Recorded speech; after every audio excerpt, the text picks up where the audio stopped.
Hello, नमस्कार, आदाब, सत श्री अकाल। मैं हूं राज राणा, आपका एसएसटी का मेंटोर। तो आज बात करेंगे हम बजट पर, क्योंकि आज हमारी वित्त मंत्री निर्मला सीतारमण ने बजट पेश किया है और बजट पेश किया है 2023 और 24 के लिए। तो आज हम बात करेंगे बजट 2023 के उन महत्वपूर्ण बिंदुओं की जो आपके एग्जाम के लिहाज से बहुत ही ज्यादा महत्वपूर्ण है। अगर आप इस पूरे वीडियो को देखोगे तो आप यहां से बहुत सारी जानकारी कलेक्ट कर सकते हो जो आपके एग्जाम के लिए बहुत ही ज्यादा महत्वपूर्ण होने वाली है। तो चलिए बजट को पेश करें, उससे पहले हम क्या करते हैं, आपके लिए धुआंधार एक बहुत ही बेहतरीन खबर लेके आए हैं। बजट का एक की पॉइंट, एक बजट का एक ऐसा पॉइंट जिसे सुनकर आप उछल जाओगे। क्या है? 740 एकलव्य मॉडल आवासीय स्कूलों के लिए अगले 3 साल में 38,000 टीचरों और सहायक कर्मचारियों की भर्ती की जाएगी। है ना आपके लिए मजेदार खबर? चलिए अब आगे शुरू करते हैं। उससे तो सबसे पहले हम बजट के बारे में कुछ चीजें जान लेते हैं। बजट के बारे में, आज के बजट के बारे में हम चर्चा करें उससे पहले कुछ चीजें आपको पता होनी चाहिए। क्या है? भारत की वित्त मंत्री निर्मला सीतारमण ने, तो यहां पे आप आराम से देख लीजिए, भारत की वित्त मंत्री निर्मला सीतारमण ने आज 1 फरवरी को लगातार 5वीं बार केंद्रीय बजट पेश किया है। यह बजट 2023 और 2024 वित्तीय वर्ष के लिए है। बजट का सामान्य अर्थ चमड़े का थैला होता है। बजट का प्रारंभ इंग्लैंड में 1760 में हुआ था। भारत में पहली बार 7 अप्रैल 1860 को बजट पेश किया गया था। स्कॉटिश अर्थशास्त्री और ईस्ट इंडिया कंपनी के राजनेता जेम्स विल्सन ने देश का पहला बजट पेश किया था। आजाद भारत का पहला बजट 26 नवंबर 1947 को पेश किया गया था। किसने किया था? तत्कालीन वित्त मंत्री आर.के. सड़गुड़म सेट्टी के द्वारा इसको पेश किया गया था। वहीं बजट पर सबसे लंबा भाषण देने का रिकॉर्ड निर्मला सीतारमण को है, जिन्होंने भाषण दिया था 2 घंटे 42 मिनट के लिए। भारतीय संविधान के अनुच्छेद 112 यानी बजट का उल्लेख हमारे संविधान में दे रखा है। भारतीय संविधान के अनुच्छेद 112 में भारत के केंद्रीय बजट को वार्षिक वित्तीय विवरण कहा है। यानी हमारे संविधान में बजट शब्द का उल्लेख नहीं है, ठीक है, उसकी जगह क्या उल्लेख है? वार्षिक वित्तीय विवरण, जो कि भारतीय गणराज्य का वार्षिक बजट होता है, जिसे प्रत्येक फरवरी के पहले कार्य दिवस को भारत के वित्त मंत्री द्वारा संसद में पेश किया जाता है। ओके, तो यहां पर कार्य दिवस की बात कर रहा है, किसकी? फरवरी के पहले कार्य दिवस। और आज तारीख कितनी है? 1 फरवरी। भारत के वित्तीय वर्ष की शुरुआत 1 अप्रैल से होती है और 31 मार्च तक होती है। अब बजट को 1 अप्रैल तक पास करवाना परम आवश्यक होता है, इसलिए इसको पहले पेश किया जाता है। पूर्व वित्त मंत्री मोरारजी देसाई ने अब तक सबसे ज्यादा बार बजट प्रस्तुत किया है, यह आपको याद रखना है। 1924 में एक वर्थ रिपोर्ट आई थी, उसमें क्या किया कि ये आम बजट से रेलवे बजट को अलग कर दिया। लेकिन इस समय पर क्या हुआ? मोदी सरकार ने इतने पुराने फैसले को पलटकर 2017 से रेलवे बजट को आम बजट में दोबारा से मिला दिया गया। चलिए आगे कुछ चीजें समझते हैं आज के बजट से संबंध। तो आज के बजट में क्या महत्वपूर्ण आया है वो आपके लिए काफी जरूरी है, वो आप समझ लो। केंद्रीय बजट 2023 वित्त मंत्री निर्मला सीतारमण ने राजकोषीय घाटा फिस्कल डेफिसिट 2024 के लिए कितना कर दिया है? 5.9% रहने का अनुमान लगाया गया है। ओके, वहीं बजट का आकार, इस बार बजट का आकार कितना रहा है हमारा? 45 लाख करोड़ होने का अनुमान लगाया गया है। 2023-24 बजट के अनुसार भारत की जीडीपी 7% रहने का अनुमान लगाया गया है। ठीक है, ये चाइना से भी ज्यादा रहेगी। अब के इस बार भारत का रक्षा बजट पिछले वर्ष से 13% अधिक हुआ है, लगभग 5.93 लाख करोड़। वहीं वित्त मंत्री ने रेलवे के लिए 2.40 लाख करोड़ रुपए आवंटित किए हैं, जिससे रेलवे की काया पलट की जा सके। 2025 तक भारत की इकोनॉमी 5 ट्रिलियन होने का लक्ष्य रखा गया है और इस समय पर भारत दुनिया की 5वीं सबसे बड़ी इकोनॉमी है। अगर इकोनॉमी की बात करें तो भारत से बड़ी केवल और केवल 4 इकोनॉमी है और पहले नंबर पे कौन आता है? हमारा यूएसए आता है। यूएसए के बाद कौन आता है? चाइना आता है। उसके बाद जापान आता है, फिर जर्मनी आता है और उसके बाद भारत आता है। और भारत के अनुमानों के हिसाब से लगाया जाता है कि 2030 तक भारत दुनिया की तीसरी सबसे बड़ी इकोनॉमी बन जाएगी। आइए आगे चलते हैं, कुछ बजट के बारे में कुछ और चीजें भी जानते हैं।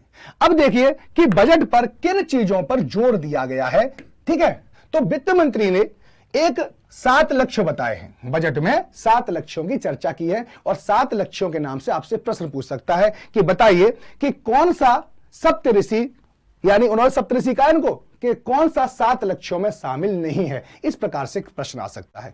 तो पहले तो निर्मला सीतारमण के अनुसार इन्होंने कौन कौन से सप्तऋषि बताए हैं, 7 लक्ष्य कौन से बताए हैं। तो पहला क्या है, समावेशी विकास, ठीक है, इंक्लूसिव डेवलपमेंट, यानी हर व्यक्ति का विकास होगा, वंचितों को वरीयता दी जाएगी, बुनियादी ढांचा इंफ्रास्ट्रक्चर का विकास होगा, इन्वेस्टमेंट ज्यादा से ज्यादा इनकरेज किया जाएगा, क्षमता विस्तार होगी, ठीक है, हरित विकास पर जोर दिया गया है, युवा शक्ति पर जोर दिया गया है और वित्तीय क्षेत्र पर जोर दिया गया है। अब हमने कुछ पॉइंट निकाले हैं, वो पॉइंट क्या है, हम 8 चीजों पर हमने देखा कि जोर दिया गया है। ये हमारे हिसाब से है, याद रखना, निर्मला सीतारमण के हिसाब से कितने हैं, 7 लक्ष्य, हमारे हिसाब से 8 है। हम थोड़ा सा और थोड़ी सी उसकी चर्चा करके हमने एनालिसिस करके अपने लक्ष्य ये, ठीक है, और सप्तऋषि को जरूर याद रखना, इसे मत भूलना कभी भी। 8 चीजों पर जोर दिया गया है कि महिलाओं को सशक्त बनाना। हमने जब बजट पढ़ा तो बजट में हमें पाया कि महिलाओं के लिए बहुत सारी योजना है, पर्यटन के लिए कार्य योजना तैयार करना, विश्वकर्मा या कारीगरों के लिए पहल करना, हरित विकास करना, समावेशी विकास करना, युवा शक्ति को आगे लेके आना, उन्हें दक्ष बनाना, उन्हें संसाधन बनाना, वित्तीय सेक्टर इस पर ज्यादा जोर देना, अवसंरचना और निवेश पर जोर देना और वंचितों को वरीयता देना। ये हमारे 8 लक्ष्य हैं, या हमने देखा है कि 8 चीजों पर इस बजट में विशेष रूप से जोर दिया है। आगे देखें, आगे देखेंगे तो आप पाओगे कि इस बजट में क्या क्या कुछ महत्वपूर्ण है, वो मैं बता रहा हूं। ये पहली सूचना तो मैं आपको बता चुका हूं कि 740 एकलव्य मॉडल आवासीय स्कूलों के लिए अगले 3 साल में 38,000 टीचरों और सहायक कर्मचारियों की भर्ती की जाएगी। वहीं वित्त मंत्री ने कहा है कि नए टैक्स रिजीम में अब 7 लाख तक की कमाई पर कोई टैक्स नहीं देना होगा। अगर आप 7 लाख तक की कमाई करते हो तो टैक्स फ्री हो, समझ में आएगा नहीं। पहले 5 लाख तक पर कोई टैक्स नहीं था, उसको 2 लाख उस रिजीम में और आगे बढ़ा दिया गया है, तो मस्त रहो। लेकिन अगर आप 7 लाख से ज्यादा अगर कमा रहे हो तो फिर आपको टैक्स जरूर देना पड़ेगा। चलिए, वैकल्पिक उर्वरक को बढ़ावा देने के लिए पीएम गोवर्धन योजना की घोषणा की गई है, ठीक है, यहां पे गोवर्धन है, प्रणाम नहीं है, ठीक है। और गोवर्धन योजना के तहत 500 नए संयंत्र स्थापित किए जाएंगे और गोवर्धन के लिए 10,000 करोड़ का प्रावधान किया गया है। समझ में आ रही नहीं? मोटे अनाजों को श्री अन्न का नाम दिया जाएगा और भारत को वैश्विक केंद्र बनाने के लिए हैदराबाद का उत्कृष्टता केंद्र काम करेगा। यह याद रखना, यह क्वेश्चन आ सकता है, ठीक है, याद रखोगे। प्रधानमंत्री गरीब कल्याण अन्न योजना के तहत 2 लाख करोड़ रुपए का खर्च केंद्र सरकार कर रही है। अंत्योदय योजना के तहत गरीबों के लिए मुफ्त खाद्यान्न को 1 साल के लिए बढ़ा दिया जाएगा। प्रति व्यक्ति आय डबल से ज्यादा हो गई है, 2010 से अगर देखें तो डबल से ज्यादा हो गई है। हमारी प्रति व्यक्ति आय कितनी हो गई है, 1.97 लाख रुपए हो गई है पर ईयर में निकलती है, याद रखना। यानी भारत का प्रत्येक व्यक्ति 1 साल में लगभग 2 लाख रुपए कमा रहा है। ओके, 9 साल में भारतीय अर्थव्यवस्था 10वीं से 5वीं हो गई है। इन्हें 9 साल ही हुए अभी, समझा कि 2014 में आई है, 2023 तक उन्होंने कहा है कि आज से 9 साल पहले हमारी अर्थव्यवस्था 10वें नंबर पे थी और अब 5वें नंबर पे आ गई है। चलिए, अब देखते हैं कि बजट आखिर होता क्या है। तो बजट क्या है कि सरकार के पास कहां से पैसा आता है और कहां पर पैसा जाता है। समझ में आ गया नहीं? पैसा सरकार के पास आता कहां से है और सरकार कहां पैसे को खर्च करती है, यही तो ब्यौरा है बजट का।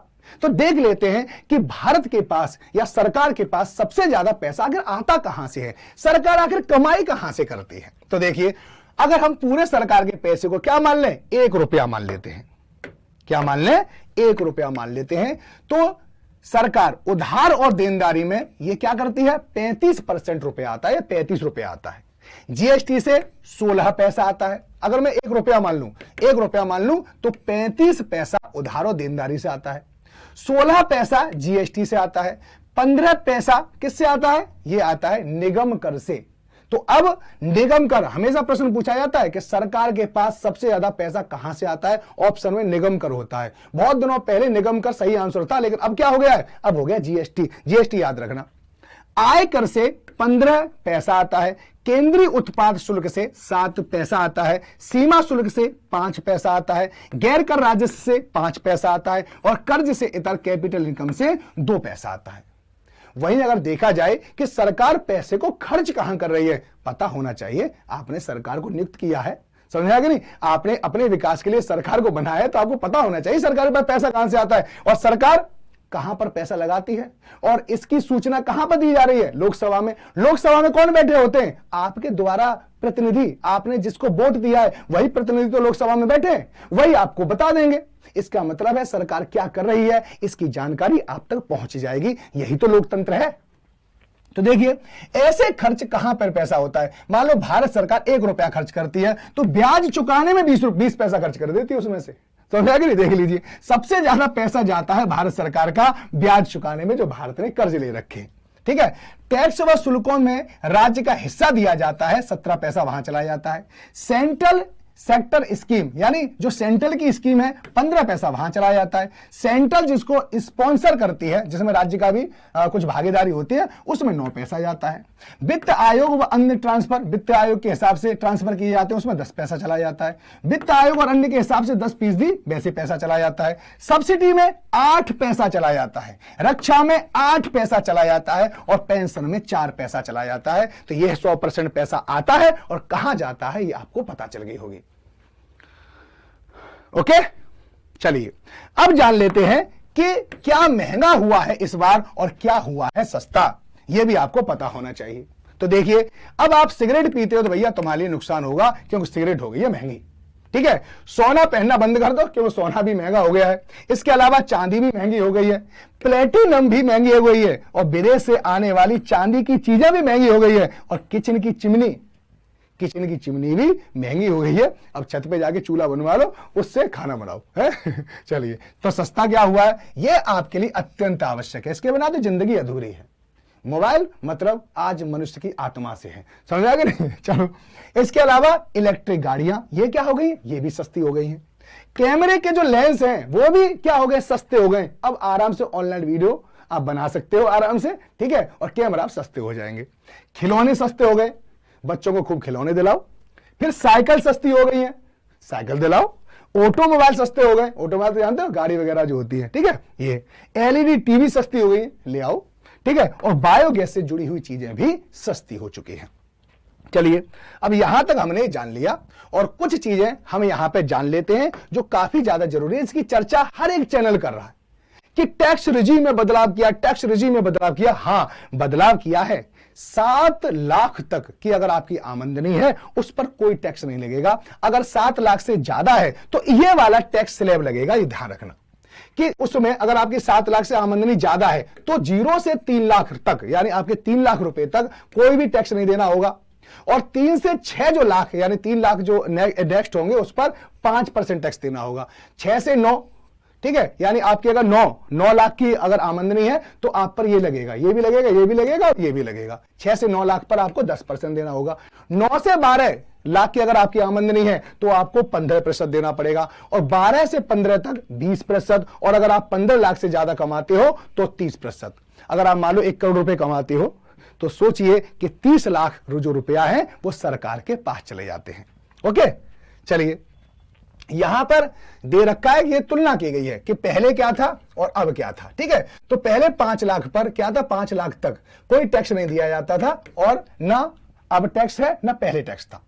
7 लाख तक पहले टैक्स होता था 33,800 रुपए, जो अब टैक्स नहीं दिया जाता है। ये बहुत ही मनोहारी घोषणा की गई है क्योंकि भारत में बहुत सारे लोग मध्यम वर्गीय लोग हैं और मध्यम वर्गीय लोगों के लिए बहुत बड़ी राहत की बात है। ओके, 9 लाख तक पहले टैक्स देना पड़ता था 62,400 रुपए, अब 46,800 रुपए देने पड़ेंगे।